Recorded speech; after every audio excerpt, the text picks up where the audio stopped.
naghahanap ang wild horse na si Trinidad, agad na pumunta sina Uncle Zhang at ang grupo sa Mexico. Doon nakilala ni na Makibao ang isang matandang kabayo na nagngangalang Moctezuma na dati isa ring champion racehorse. Tinuro ni Moctezuma kay Makibao ang tamang paraan ng paghinga at mas napabilis pa nito ang pagtakbo ni Makibao. Nalaman din nila na nasa Mexico sina Mr. Styro at ang anak niyang si Junior kung saan nagtayo sila ng racing business. Ang nakakatakot na Magnet War!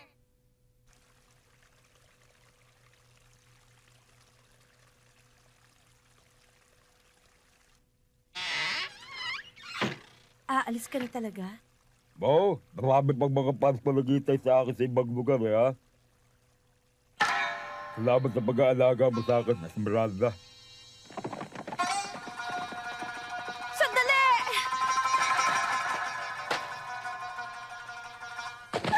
Mahal ko!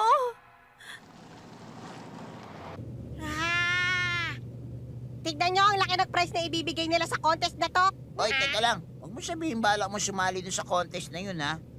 Kung gagawin natin yun, matatalo ang ibang mga kabayong sasali ron. Pero napakalaki talaga ng prize money dito. Ha? Ang dami zero! Kuya, ba't di natin subukan kung makakaya manalo ni Makibao? Hindi pwede, wala na tayong oras sa aksayahin. Pero kuya, Isa pa, masyado mababa ang exchange rate ng yan dito sa Mexico. At kung sasali pa tayo ron, mauubos ang pera natin pang kasino. Wala na matitira sa atin pag nagkataon. madali lang ang solusyon sa problema na yon. Di wala sino man sa atin na magkakasino.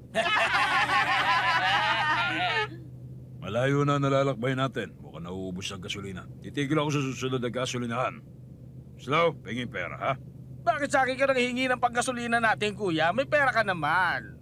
Ikaw talaga, Slow. Sa'yo ko pinahawak yung wallet ko, ha? Ha? Nasaan ang wallet ko, Slow? Patay mo ka nakalimutan ni Mang Islo yung wallet sa hotel. Nako, pasensya na, kuya. Bumalik na lang agad tayo sa hotel para kunin ang wallet mo.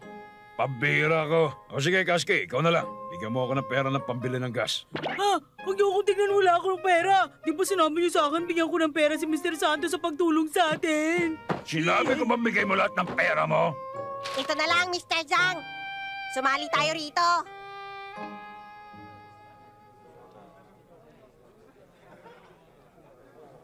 Ito ang bayad ko para sa contest. Ito ang number ng kabayo mo. Wala na daw sila para makasali sa contest. Dami ko na naman maluloko. Ang dami naming manaloko. Nakita lang nila ang prize money. Ang dami kagad nahulog sa patibong natin. Nahulog sa patibong. Sa uli, ang kabayo namin ang makakakuha ng prize money. Kabayo namin ang mananalo. Oo. Mga 500,000 ang halaga ng relo na yan. May kabayo akong gusto isali sa karera nyo. Hindi kami pawn shop, mister. Pero ang kailangan namin para makasali ang kabayo nyo sa karera. Pera ang kailangan.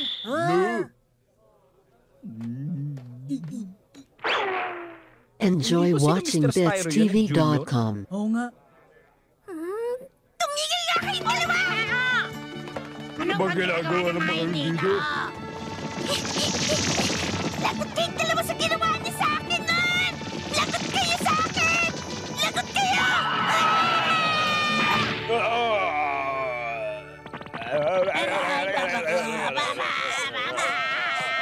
Hoy, tigilan mo na yan, Takibako! Uy, Styro, anong ginagawa mo dito sa Mexico, ha? Nagkakamali kayo. Hindi ako si Styro. Hindi siya si Styro! Hindi kami pwede magkamali. Siya si Mr. Styro. Kung hindi kasi Mr. Styro, ba't kayo tumakbo nung makita niyo kami sa pila? Dahil natakot kami sa mga itsura nyo, mukha kayo mga mafia. Mukha kayong mafia! Siya nga pala, Mr. Styro. Tungkol doon sa karera mamaya. Ha? Pati si Beard Twister nandito rin! Malas ko naman, oh. Bakit ngayon ka pa lumabas? Ano yan? Ano nangyayari dito? Naku po! Ano ginagawa mo rito? Si Beard Tornado at si Beard Cyclone nandito rin! Tama na nga to. Hindi naman kami ganun kadali lokohin, Mr. Styro. Hello, Mr. Styro. Sige na, hindi na ako magtatago. Magkukunwari sa inyo. Kaya pwede ba, pagsabihan nyo ito ng pakawalan ng ulo ko? Dahil sa malaking pagkatalo ko sa Hokkaido noon, naubusan ako ng pera at kailangan ko umalis ng Japan. Maraming taong pinagkakautangan ko noon at lahat sila. Sabay-sabay ng kolekta. Tumakas kami, sumakay sa unang barko na kita namin.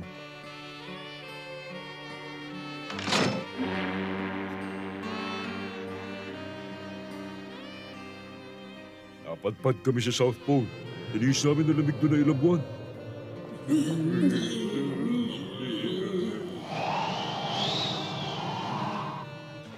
Pagkatapos na, napunta naman kami sa kagubatan ng Amazon. Nilakbay din namin na napakainit na disyerto ng Sahara.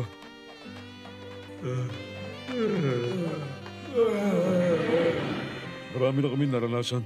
Sama-sama kami ng anak ko at 3 kong kabayo sa paglalakbay. At sa ulay, dito kami napadpad at dito na kami tumira. Pakiusap, huwag niyo sasabihin sa mga pulis at sa mga pinagkakautangan namin na narito kami.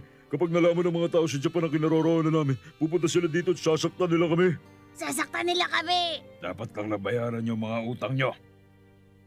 Di mo na namin kayo susubong. Pero may kondisyon. Payagan nyo sumali sa karera nyo si Makibao. Di pwede yun, Mr. Sang. Kapag sumali ang champion racehorse sa Japan, wala na laban ng ibang kabayo dito. Meron din kami problema ngayon, kaya kailangan namin siya isali sa karera mo. Huwag ka na magreklamo. Sige, payag ako isali niyo siya sa contest ko ngayon. Okay! Mabuti naman. Makakabalik na rin tayo sa hotel. Para lang makasiguro, itatanong ko lang ulit, ibibigay niyo sa amin ng pera kapag nanalo kami, tama? Siyempre, basta kayo manalo sa karera. Tanda mo ha, ayaw namin naman daraya. Maliwalag! Tingin mo ba susundin kong sinabi mo? Nagtatago ako, hindi nagpapakabahit. Kailangan ko lang makaisip na parang para hindi mapunta sa kanilang pera. Hindi mapunta sa kanilang pera. Lagot na! May isang kabayong nagre-register para sa karera natin ngayong araw. Kung si Makibao ang tinutukoy mo, mag-iisip na ako ng parang para kalabanin siya. Hindi si Makibao, boss! Sinabi ng bilisan nyo rin sa station eh. Hindi palagi tayo sa superstar na kabayan tulad ko ng marami na championship pa sinalihan. Si Bayer yan. Sobrang init dito. Ano naman ang ginagawa niya dito sa Mexico? Ano nang gagawin natin ngayon, Mr. Styro? Ipalisin siya. Kung sasali rin niya mayabang niya sa karera, wala na tayong pagkasa makakuha ng pera. Naiintindihan ko. Minabalas ako. Wala naman talagang utak yung si Bayer, pero mabilis talaga siyang tumakbo.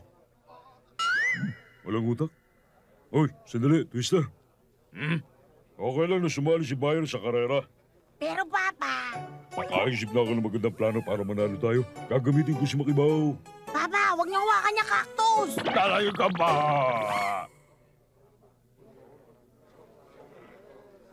Ang dahilan kung bakit tayo pumunta sa karerang ito ay para makakuha ng clue tungkol kay Trinidad. Kaya habang hindi pa nagsisimula ang karera, makikihalubilo tayo sa mga tao dito at magtatanong tayo. Okay! Sir, may alam po ba kayo sa maalamat na wild horse na si Trinidad? Para malamig ang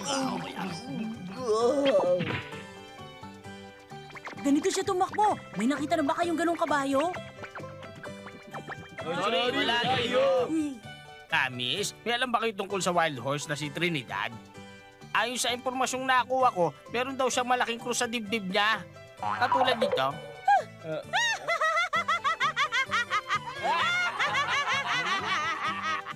Bakit niya tumatawa, Makito? Wini-welcome siguro nila ako. Yeah!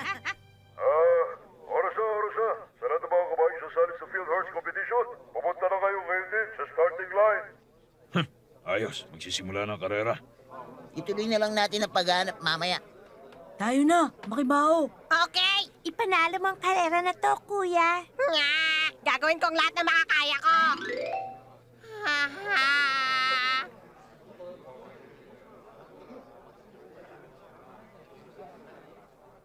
Ang daming kabayo ang narito. Mahigit 30 ang sumali sa karera. Siyempre, dahil to sa pera. Yeah! Ano yung nilagay niyo sa likod ko? Dahil matagal na tayo magkaibigan, binigyan kita ng regalo. Ba't mo naman kami bibigyan ng regalo? Wala naman, gusto ko lang naman isuot ni Makibao ang special na saddle na yan. Ba't naman namin gagamitin ang bagay na yan? Masyado mabigat to. Nagkaproblem na, Makibao. Dito ka rin pala, Bayer. Sumali ka rin sa karera na to, Bayer. Welcome, Superstar Bayer. Kinararangal kong sumali ka sa contest ko. Alam ko hindi mo ito makikumpara sa lahat ng mga kompetisyon na sinalihan mo. Natutuwa talaga ako. Mahalagat mo sa Pasko. Halika, bibigyan ka talaga autograph. Sa ito, karangalan, salamat. Tignan niyo siya, Makibao. Hindi niya tinanggihan yung regalo ko. Alam niya na makikita ang lakas siya kapag magdadagdag siya ng timbang sa likod niya. Ipapakita nito ang tunay kong karakter bilang malakas na kabayo. Hula ko kung ano-anong kasinungalingan ang sinabi mo para maniwala ang engot na yun sa'yo. Tumahimik ka! Makibaw, di ba nakakalaban mo na rin si Bayer dun sa Japan Derby Competition? Nalalo ka dun, di ba? Tama, natalo ko nga si Bayer nun. Ba't hindi mo talunin si Bayer ngayon? Meron siyang mabigat na saddle dun sa likod niya.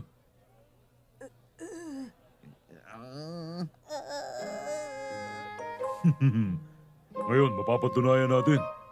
Ipakita mo ngayon sa lahat kung totoo nga malakas ang Derby Champion horse ng Japan. Champion ng Japan! Taraya na naman yung mag-amang yun. Boss Onag!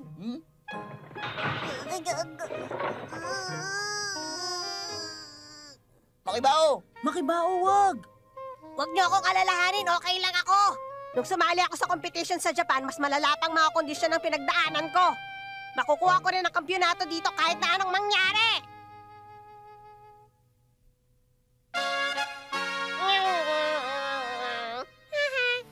Grabe, hindi ko makita ang harapan, ang daming contestant. Anong sinabi mo? Nilagay siya sa pinakalikod? Hindi lang yun, binigyan pa siya ng mabigat na upuan. Hindi maganda yun para sa Enjoy kanya. watching Tingnan niyo yun, mukhang kasali rin si BetsTV.com. Bayer sa karera. Siguradong panalo na ako ngayon. Sigurado ako na mananalo sa karera na ito. Engot. Hindi ka ba nanalo sa aming tatlo? Ready?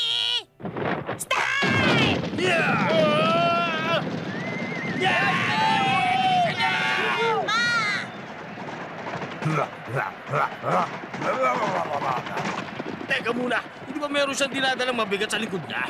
Talaga bang malakas siya?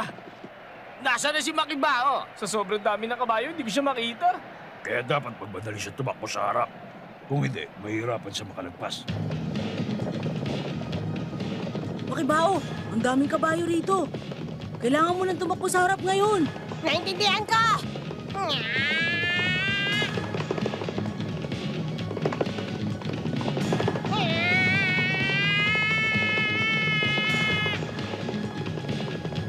Makibao, konti na lang. Nakalagpas na siya! Mukhang hindi siya naapektuhan ng mabigat na saddle na bigay ni Styro ah. Siya talaga ang champion ng Japan. Galingan mo! Oras na para gawin ko ang plinano ko. Black sa'yo. Ano yun? May narinig akong ingay!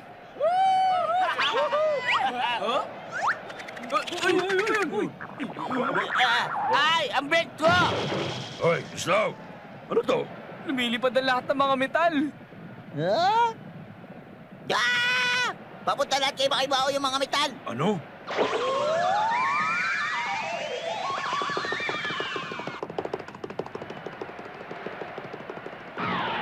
Ah! Bilisan mo pa, Makibao! May balisong baril, trilo at kung ano na pang humahabol sa atin. Dalihan mo, bilisan mo na! May balisong!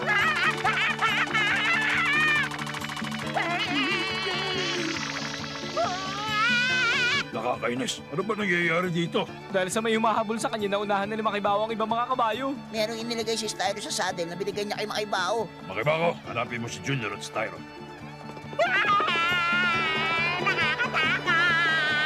Teka, si Makibao ba yun? Paano siya nakahabol sa atin? Pambira, paano nakahabol ang kabayo yun? Ano magyayari? Teka. Ano nangyayari sa akin?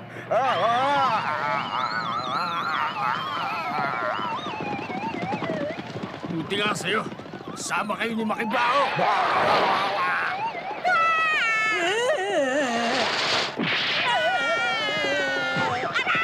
Aray, naipit ako. Ano ba nangyayari dito? Sabihin mo nga sa akin, Makibao. Ang bigat mo, Bayer! Hindi ko na makitang dinadaanan ko! Ba't ang daming lumidikat sa akin?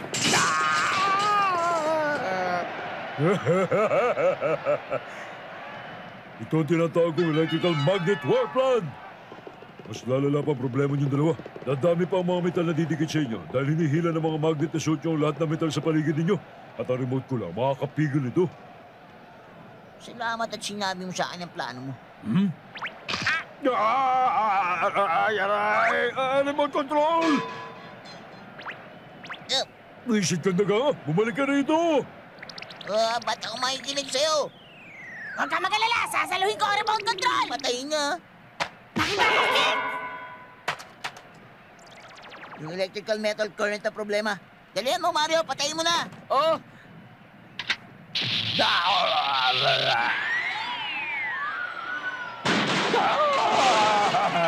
Engot ka! Sinabi ng patay mo, akin na nga! Hindi pwede to. Napunta ulit ako sa huli yan. Ang bigat ni Bayer, ang sakit ng katawan ko. Makibaho, okay ka lang ba? Oh, hindi na ako pwedeng magsayang ng oras dito. Kailangan habulin si Bayer, Tornado at Twister. Sige, sumugod ka lang, Makibaho. Makibaw, bakas hindi seryoso mula ang kalarang ito. Tatakbo na rin ako ng mabilis para di mo ako mahabol. Hindi ako magpapatalo, Bayer! Wow! okay, silang dalawa na ang nauna. Dali, bilisan mo ba, Makibaho? 200 meters na lang ang tatakbuhin nilang dalawa.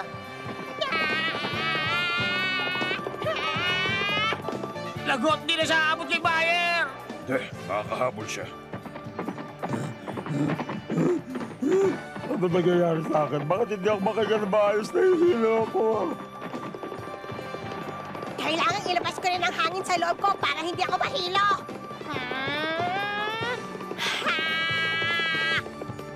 Master Special Running Style! Ang bilis niya! Ang tagal na natin dito, hindi pa tayo nasanay sa hangin dito. Paano niya nagawa yun? Dahil siya na talaga ang World Horse Champion.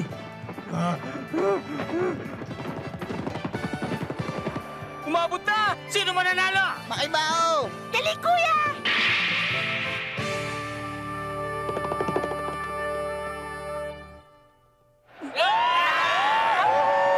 Nanalo tayo! Ang galing talaga ni kuya! Medyo nakakatakot lang yung nangyari kanina. Ang galing mo, Makibaho. Natakot kasi ako sa balisong na humahabol sa atin. Makibaho!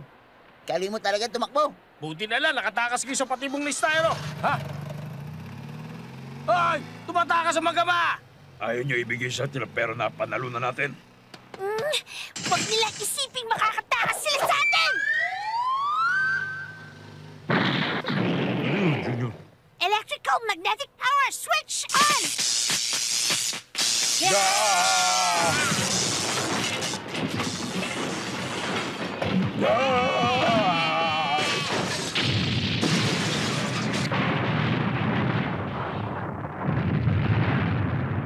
Ayan! Hindi na kayo makakatakas sa amin. Medyo overkill ata ang ginawa mo, Makibako. Nakakatakot ka. Okay, tumuloy na tayo. Ang tagal nating naghanap dito at marami na tayong kinausap, di pa rin natin nakita si Trinidad. Okay lang yun, Makibaho. Nakuha naman natin yung prize money. Mas mahanap na natin siya ngayon. Hoy, Makibaho! Uy, si Bayer oh. Kumusta ka na, Bayer? Sasama ka na naman ba ulit sa amin para hanapin si Trinidad? Makibaho, papabaya ko na sa'yo pagkuha ng World Championship, ha? Bakit? Nagdesisyon na ako mananatili ako dito sa Mexico. Kasama ang mahal ko sa Esmeralda. Ikaw talaga, Bayer, nakakahiya. Paalam na sa inyo, mga kaibigan! Solid, natalo ako sa kamera. Huwag mong alalahanin yon, darling. Bigay na lang natin sa kanilang blessing natin.